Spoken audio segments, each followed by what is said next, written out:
So 2020 has been a volatile year for the real estate market. We've seen home prices surge, inventory plummet, and mortgage interest rates at the lowest levels they've ever been. So obviously, a lot of people are wondering what's going to happen to the real estate market in 2021. Well, I will say that making market predictions is not easy. In fact, it's sort of like playing darts blindfolded. But today I'm going to give you my 5 predictions that I'm very confident we're going to see in the housing market in 2021. So first, let's talk about interest rates. I really do believe that we're going to see mortgage interest rates continue to fall like they have been for most of this year. Right now, I'm seeing mortgage interest rates at around 2.5%.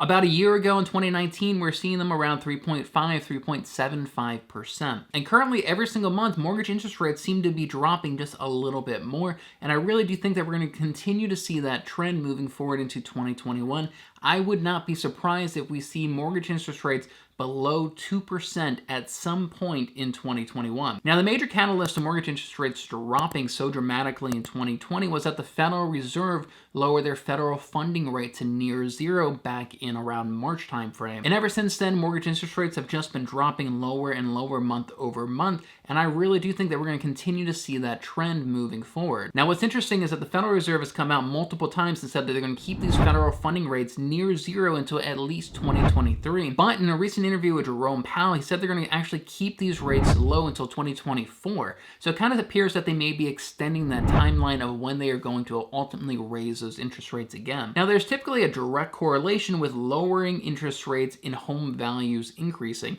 And the reason for that is as interest rates lower, a consumer can then afford more of a mortgage for the same monthly mortgage payment. So these lower interest rates is a big factor why home values have gone up so much this year. So they do keep these interest rates this low until 2024. We can expect that huge surge of buyers in the real estate market and that buying pressure being sustained for the next couple of years in the housing market, which means that home prices could continue to rise up until around 2024. Now, once they do start increasing the federal funding rate and mortgage interest rates start increasing as well, those buyers can now not afford as much of a house for that same monthly payment, and we'll probably see home values start leveling off or even coming down at that point. And these lower interest rates are also really relevant if you're considering refinancing your home to save on your monthly mortgage payment. Personally, I have not refinanced my rental property yet. I have a 3.75% interest rate on that, but I'm waiting until we get below 2% interest in order to refinance that property. And frankly, I think that we are ultimately going to get below 2% sometime in 2021. So next, let's talk about the vaccines and the amount of inventory in the market.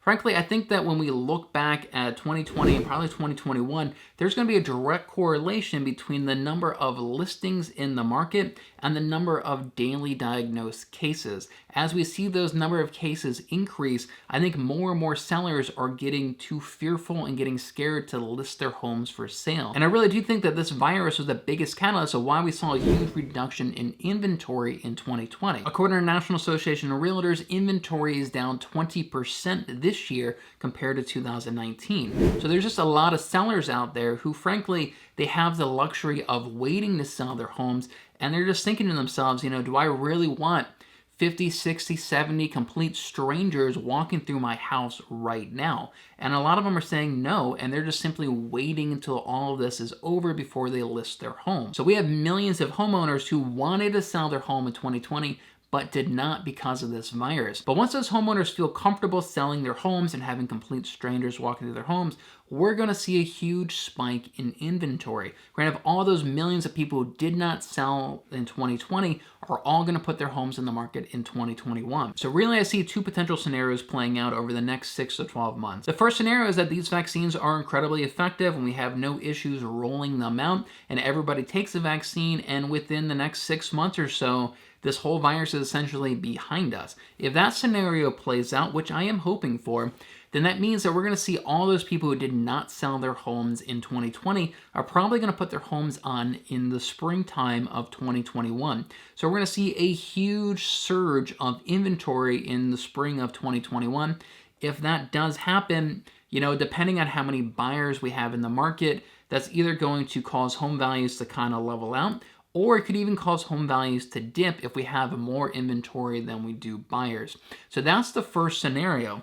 The second scenario, though, is that this vaccine maybe is not as effective, or maybe we have logistical issues rolling it out to everybody, or maybe there's some side effects that we aren't aware of and people are too scared to take the vaccine, or maybe there's another strain of this virus that's spreading around that is not affected by this vaccine. If any of these situations happen in 12 months from now, we're exactly where we are at right now, then we're going to continue to see very low inventory in the housing market, and home prices are going to continue to skyrocket like they have been for the past 6 months. So moving forward, there is going to be a direct correlation between the number of daily cases in this country and the amount of inventory in the real estate market. If the number of cases stays really high, inventory is going to go down. If we get this virus under control and the number of daily cases goes down, we're going to have a lot of sellers feel much more comfortable about listing their homes.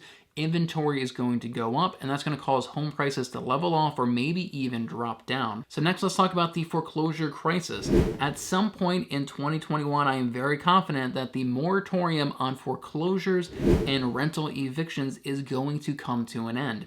If we get this virus under control, then at that point, that's when the moratorium is probably going to end. Even if we don't get this virus under control, they have to lift this moratorium at some point. Those banks are just hurting too much. And also they have to allow landlords to evict their tenants. Those landlords are just hurting too much. So I really do think that the moratorium on evictions and foreclosures is going to end at some point in 2021. Now, there are a few different foreclosure moratoriums out there. We have a federal one, which covers all the federally backed loans, so VA, FHA, USD loans. And that moratorium actually covers 70% of the loans out there, according to that Harvard report I broke down in my last video. So that still leaves 30% of homeowners who could get foreclosed on. But luckily, many states have extended those moratoriums to cover all loans within their states. However, a lot of states like Florida, for example, have now lifted their moratorium. So Florida, if you have a conventional loan as of right now, they are allowing banks to foreclose on those homeowners. But most likely, all those moratoriums are going to get lifted at some point in 2021. Now, when this does happen, we're going to see a wave of foreclosures all across the country. Everybody who would have been foreclosed on anyway over the last 12 months is all going to get foreclosed on. Plus, we're going to have a lot of additional foreclosures because of all the high unemployment in our country. Now, foreclosures are a long process, and they can typically take anywhere between 6 and 12 months to finally go through. But once they do eventually go through, we're then going to see a surge in inventory once those foreclosures hit the market. So if you are a real estate investor or you're looking for a good deal on a home, that wave of foreclosures is going to come to the market at some point. It could come as early as late 2021, but more realistically, that wave of foreclosure is probably not going to enter the real estate market until 2022. What that also means is that those homeowners who are being foreclosed on, many of them are going to turn into renters. So towards the end of 2021, we're going to see a huge surge in rental applications, and that's going to continue on until 2022. I think that we're also going to continue to see a migration away from larger cities into more rural parts of America. There's many large corporations who have realized that their workers are just as productive as home as they are in their office. So we're going to see a lot of big corporations allowing their workers to work from home. Twitter, for example, has already announced that they're going to allow all of their employees who can work from home the option to permanently work from home if they want to. And this really is a growing trend amongst corporations, and many of them are now saving money on office spaces. And because of this, we are seeing a lot of people moving away from these larger cities into the more rural and more affordable areas. If you had a job in New York City and your boss said you never have to come into the office again, you can permanently work from home, many of those workers are going to decide to live an hour outside of New York City where they can get a house 4 times the size for the same price as inside the city. And according to Redfin, this is exactly what they're seeing in their search trends, that more and more people are searching for homes in rural areas and less people are searching for homes inside these big cities. We're also seeing an increase in people moving to other states which have lower taxes like Texas and Arizona. So I think we're going to continue to see this trend moving forward into 2021 and beyond that. We're going to see more people moving out of these big cities into more rural areas, and more people moving into the states that have the lowest taxes. The next trend is that we're going to continue to see home buyers looking for larger homes with a home office in them. There's a lot of workers out there who have been forced to work from home and are literally working at their dining room table. So anecdotally, I am working with a lot of buyers who were telling me that they need a 4th bedroom, they need a dedicated space to have as an office. And on top of that, we're also seeing a lot more intergenerational families cohabitating. So what I mean by this is that we have a lot of younger adults adults who are in those entry-level positions, many of which have been unemployed for most of 2020, who've been forced to move back in with their parents, and they're now living at their parents' house. We also have a lot of seniors who also have a lot of these lower income jobs who've been forced to move back in with their adult children. So that's just a growing trend in 2020, is having these multi-generational families living in the same home. And I really do think that that trend is going to continue moving forward into 2021. So in both of these scenarios of intergenerational families living together and workers who are working from home who need a home office, they're both looking for larger homes with more bedrooms. Now, buying a larger home doesn't necessarily mean that they're looking for a more expensive home. When you're buying a home, it's all a big balancing act. So they could buy a larger home that maybe has a smaller yard, or maybe it's in not as good of a location, or maybe it doesn't have that 2-car garage. But moving forward into 2021, I really do think that most buyers are going to be prioritizing having a larger house over anything else. So look, if you are considering refinancing your home to save on your monthly mortgage payment, check out this video I did right here breaking down when it does make sense and when it does not make sense to refinance your home, and how to figure out if you are actually saving money or not. You can find that right over here. And don't forget to subscribe and hit that little bell icon for more real estate and financial advice. Thanks so much for watching, and I'll see you over in the next video.